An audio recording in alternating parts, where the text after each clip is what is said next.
हरे कृष्णा बच्चों, good afternoon बच्चों। आज हम आपकी पाठ्य पुस्तक हिंदी रीडर का 22 नंबर का पाठ है महामूर्ख से महाकवि। आज इस पाठ को बच्चों हम पढ़ेंगे। तो बच्चों, इस पाठ में आज एक संस्कृत के बहुत महान कवि हुए हैं, कवि कालिदास। आपने नाम सुना होगा शायद। तो बच्चों, महाकवि जो कालिदास थे वो किस प्रकार से, पहले वो जो बचपन में बहुत मूर्ख थे बच्चों, ठीक है, उन्हें किसी भी चीज़ का समझ नहीं था। तो किस प्रकार से बच्चों वो महाकवि, वो भी संस्कृत के कालिदास बने, ये बच्चों इस पाठ में बताया। उनके इस जीवन की जो कहानी है उसको इस पाठ में बताया है। ठीक है, तो बच्चों आज हम पढ़ते हैं। ठीक है, तो बच्चों, लगभग 2000 वर्ष पूर्व राजकुमारी विद्योत्तमा अपने रूप, रंग और सौंदर्य के लिए सारे भारत में विख्यात थी। तो बच्चों, ये जो महाकवि कालिदास थे, ये आज से लगभग 2000 वर्ष पूर्व की घटना है। ठीक है, कब की घटना है? 2000 वर्ष पूर्व की घटना है बच्चों। तो एक राजकुमारी थी बच्चों जिसका नाम था विद्योत्तमा।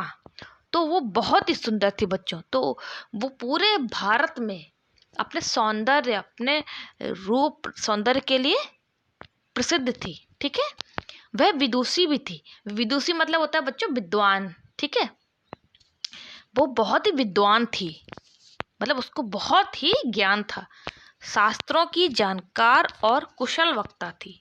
बच्चों, वो जो राजकुमारी थी विद्योत्तमा, वो बहुत शास्त्रों को बहुत अच्छे से जानती थी और बहुत ही अच्छा वो बोलती भी थी। ठीक है, अगर उसको बोलने को दिया जाता तो बहुत ही अच्छा बोलती थी। उसकी प्रतिज्ञा थी कि वह अपने से अधिक जानकार और अपने से बड़े विद्वान से ही विवाह करेगी। उसने यह बच्चों प्रतिज्ञा की थी कि चूंकि वो बहुत होशियार थी, विद्वान थी, तो उसने ये प्रतिज्ञा की थी कि वो अपने जो उससे भी अधिक जानता होगा शास्त्रों को, या जो बहुत ही अधिक बड़ा विद्वान होगा, उससे वो विवाह करेगी। दूर दूर से सुशिक्षित राजकुमार सुंदर वेश धारण कर आते, पर राजकुमारी के प्रश्नों का उत्तर ना दे सकने के कारण निराश होकर लौट जाते थे। तो बच्चों, क्या होता था, बहुत दूर दूर से राजकुमार आते थे, बहुत सुंदर सुंदर वस्त्र पहनकर आते थे, पर वो राजकुमारी जो उनसे प्रश्न पूछती थी उसका उत्तर नहीं दे पाते थे, जिसके कारण उन्हें निराश होकर लौटना पड़ता था। अनेक युवा पंडित आए, वे भी शास्त्रार्थ में राजकुमारी के समक्ष न टिक पाए, हार मानकर चले गए। क्या हुआ बच्चों, बहुत सारे जो युवा पंडित थे वो भी विवाह करने की इच्छा से राजकुमारी के पास आए, है ना। लेकिन वो राजकुमारी ने जब उनसे शास्त्र से संबंधित, शास्त्रार्थ माने होता है शास्त्र से संबंधित प्रश्न पूछे, तो वो उसका उत्तर नहीं दे पाए। ठीक है, तो वो हार हो गई उनकी, वो हार मानकर चले गए। विद्वत मंडली में खलबली मच गई। विद्वत मंडली का मतलब होता है बच्चों, विद्वत मंडली मतलब विद्वानों का समूह।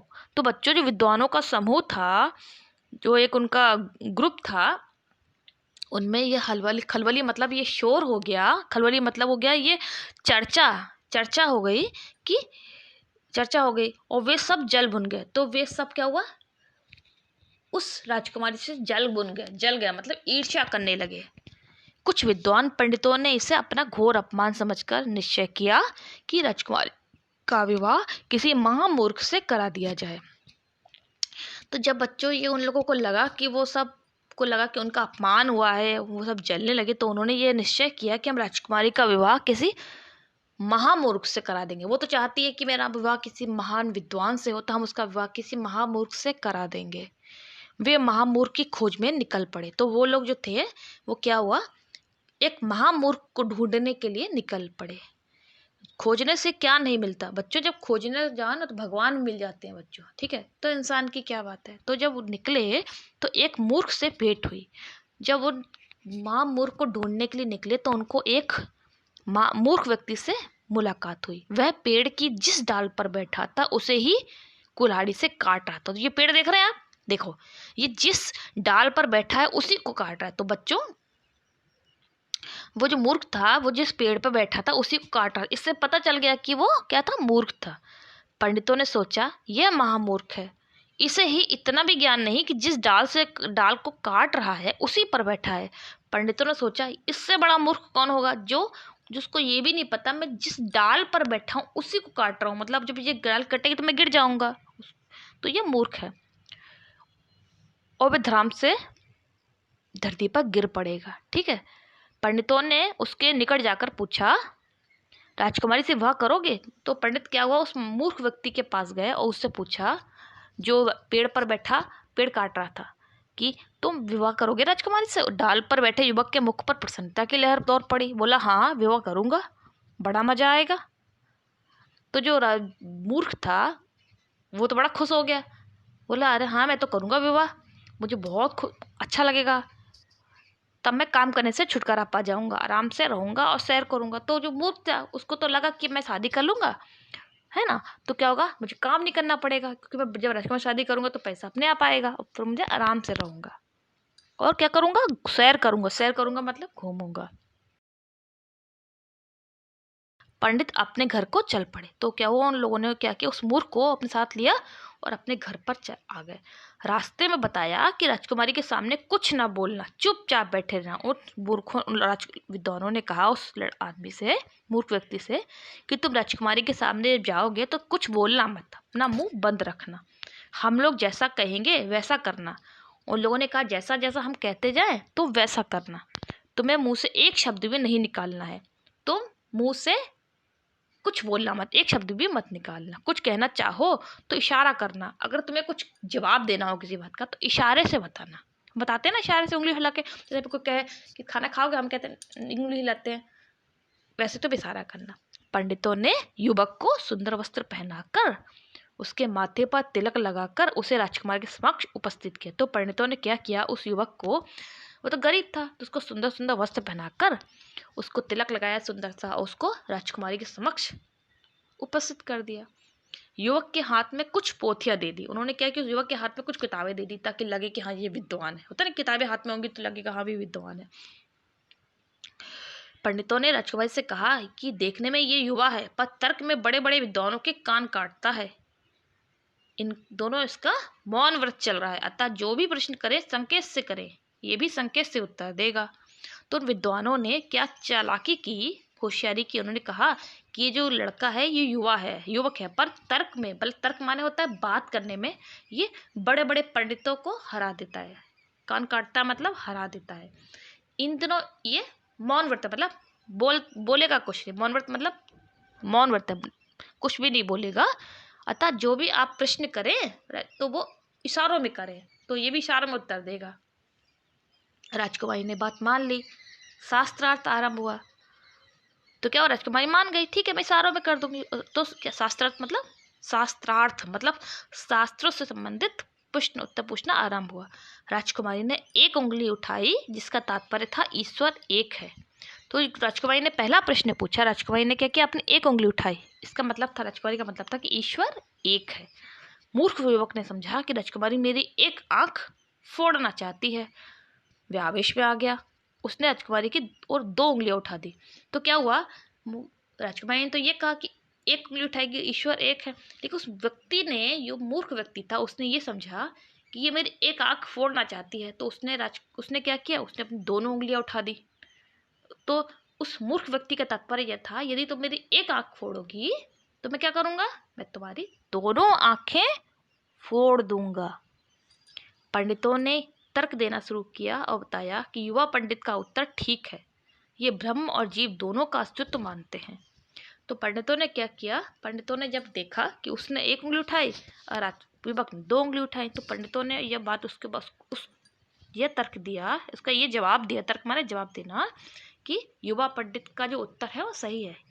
युवा पंडित कहना चाहता है कि ईश्वर तो एक है पर ब्रह्म और जीव दोनों का अस्तित्व मानते हैं। इसके बाद राजकुमारी ने अपनी पांचों उंगलियां उठाई, तात्पर्य था कि संसार 5 तत्वों से किस प्रकार बना है। उसके बाद जो राजकुमारी थी उसने क्या किया, अपनी पांचों उंगली उठा दी, 5। तो उसका मतलब ये था कि जो संसार है ये हमारे 5 तत्व है ना, पृथ्वी, जल, वायु, अग्नि, आकाश, 5 तत्वों से मिलकर बना है। मूर्ख युवक ने समझा कि राजकुमारी मुझ पर थप्पड़ चलाना चाहती है। तो अब की बार मूर्ख युवक ने सोचा कि उसने 5 उंगली उठाई, तो राजकुमार को लगा ये मुझे थप्पड़ मारना चाहती है। तो राजकुमार ने क्या किया, उस जो राजकुमार था वो मूर्ख व्यक्ति था, उसने क्या किया, झट से उसने अपनी मुट्ठी बांध कर दिखा दी, यूं करके, मुट्ठा होते नहीं मुट्ठी, उसका मतलब था मूर्ख व्यक्ति का, तुम मुझे थप्पड़ चलाओगी तो मैं तुम्हें घूंसे से मारूंगा। पंडितों ने तर्क देना शुरू किया कि संसार में 5 तत्व आपस में मिले हुए हैं, उनकी समष्टि से ही सृष्टि बनी है। तो पंडितों ने इसका ये उत्तर दिया कि ठीक है, हमारा संसार है 5 तत्वों से बना है, लेकिन ये 5 तत्व जो होते हैं आपस में मिल जाते हैं, मतलब मुट्ठी बन जाते हैं, तो उनकी समष्टि से क्या होता है, सृष्टि बनती है। शास्त्रार्थ में विजयी घोषित किए जाने पर उस मूर्ख युवक का विवाह राजकुमारी से कर दिया गया। फिर कि जब शास्त्रार्थ खत्म हो गया तो सब को ये हो गया कि ये राजकुमार तो विजयी है, घोषित किया। उस मूर्ख युवक का विवाह क्या हुआ, उस राजकुमारी से हो गया। मगर मूर्खता छिपाए तो छिपती नहीं है बच्चों। तो क्या होता है बच्चों, जो मूर्ख व्यक्ति होता है वो तो मूर्ख ही रहता है ना। उस वक्त तो लोगों ने उसकी बात दबा ली, लेकिन बाद में क्या हुआ, प्रकट हो गई। क्या हुआ, झरोके से एक दिन क्या हुआ, एक ऊंट को देखा, झरोके से एक ऊंट को देखा तो मूर्ख ने उट्र उट्र चिल्लाना शुरू कर दिया। तो जब झरोके से एक दिन उस मूर्ख ने क्या किया, एक ऊंट को देखा तो उसने क्या बोला, मूर्ख ने उट्र उट्र, पक पक पर उसकी कलई खुलती गई। कलई माने पक पक, उसकी जो मूर्खता का जो राज था वो कलई माने राज खुल गया। राजकुमारी समझ गई कि धोखा हुआ है, उसका विवाह एक मूर्ख से कराया गया। तो राजकुमारी को जब कुछ समय पता लग गया कि जो मेरे साथ धोखा हुआ, ये जो व्यक्ति है ये विद्वान नहीं, क्या है, महामूर्ख है। राजकुमारी ने क्रोध में उससे भला बुरा और धिक्कारा और कहा, यह कहकर घर से निकाल दिया कि जब तक तुम पढ़ लिख कर विद्वान नहीं बन जाते तब तक यहाँ ना आना। तो राजकुमारी ने को बहुत गुस्सा आया। तो राजकुमारी ने क्या कहा, राजकुमारी ने उस पर क्रोध करते हुए खूब उल्टा सीधा बोला और कहा, धिक्कारा, कहा इस घर से निकाल दिया। कहा कि जब तक तुम पढ़ लिख कर विद्वान न बन जाओ तब तक यहाँ मत आना। युवक को यह बात लग गई, जो युवक था महामूर्ख था, उसको ये बात बहुत बुरी लगी, हृदय में लग गई। वह तीर की तरह घर से निकल गया और माँ काली का उपासक बन गया। और क्या हुआ, वो महामूर्ख व्यक्ति था, वो निकल गया, उसने महाकाली जो देवी माँ है, देवी माँ काली माँ, उसका उपासक माने पूजा करने लग गया। फिर वह काशी पहुंचा और उसके बाद क्या, वो काशी पहुंच गया। उन दिनों काशी विद्या का केंद्र था। उस समय जो काशी होता था वहां पर विद्या दी जाती थी। आजकल की तरह नहीं कि हर जगह, पहले कुछ शहर होते थे यहीं पर जहां पर विद्या देते थे, तो उस वक्त काशी में विद्या दी जाती थी।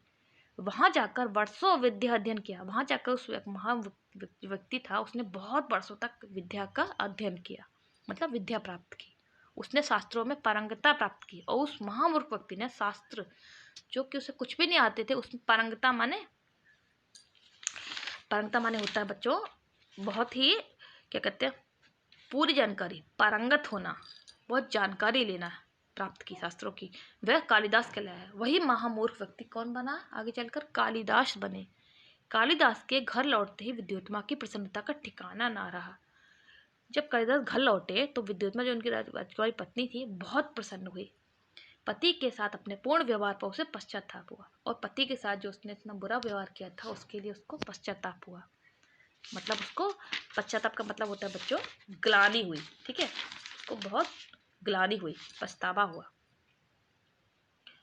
उसने अपने कठोर शब्दों के लिए पति से क्षमा मांगी और उसकी पत्नी ने, विद्योत्मा ने, अपने पति कालिदास से अपने जो उसने बुरा व्यवहार किया था उसके लिए क्षमा मांगी। कालिदास संस्कृत के महाविद्वान बने। वही कालिदास जो महामूर्ख थे वही आगे चलकर संस्कृत के महाविद्वान बने। उन्होंने संस्कृत में अभिज्ञान शाकुंतलम नाटक लिखा, जिसका अनुवाद विश्व भाषाओं में हो चुका। उन्हीं कालिदास ने संस्कृत में अभिज्ञान शाकुंतलम एक बच्चों नाटक है वो लिखा, जिसका बहुत सारी भाषाओं में अनुवाद हुआ है। मेघदूत, रघुवंश और कुमार संभव भी उनके प्रसिद्ध काव्य ग्रंथ है। कालिदास ने इसके साथ साथ मेघदूत, रघुवंश और कुमार संभव भी जो महान काव्य है लिखे। वे संस्कृत के महाकवि के रूप में जाने जाते। तो बच्चों ये महाकवि कालिदास हैं, ये संस्कृत के महाकवि के रूप में जाने जाते हैं बच्चों, ठीक है। तो इस पाठ को आप पढ़िएगा और उसके कठिन शब्दों को मैं लिखवा रही हूँ, लिखिएगा, और कुछ समझ में नहीं आता है तो मुझसे पूछिए।